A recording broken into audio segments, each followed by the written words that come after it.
কৃত্রিম বুদ্ধিমত্তা এআই এর দায়িত্বশীল ব্যবহারের মাধ্যমে শিক্ষা ব্যবস্থায় আমূল পরিবর্তন আনা সম্ভব বলে মনে করেন প্রধানমন্ত্রী তারেক রহমানের সহধর্মিণী ডাক্তার জুবাইদা রহমান। এজন্য বাংলাদেশকে সহায়তা দিতে উন্নত বিশ্বের কাছে আহ্বান জানিয়েছেন তিনি। মার্কিন ফার্স্ট লেডি মেলানিয়া ট্রাম্পের আমন্ত্রণে ও হোয়াইট হাউসের উদ্যোগে ওয়াশিংটন ডিসিতে দেশটির পররাষ্ট্র দপ্তরে historic fostering the future together global coalition সামিটে এসব কথা বলেন জুবাইদা রহমান।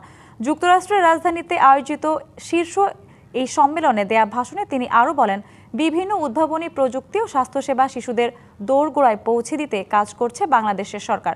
এর আগে মঙ্গলবার দুদিনব্যাপী সম্মেলনের উদ্বোধন করেন মার্কিন ফার্স্ট লেডি মেলানিয়া ট্রাম্প।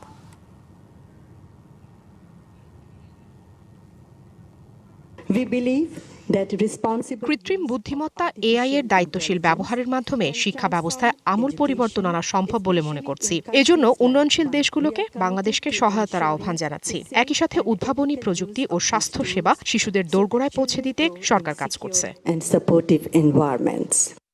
নগদ নিয়ে এলো হার না মানা হার অফার। সর্বনিম্ন 10,000 টাকা রেমিটেন্স নগদে পাঠালে থাকছে স্বর্ণের হার জেতার সুযোগ।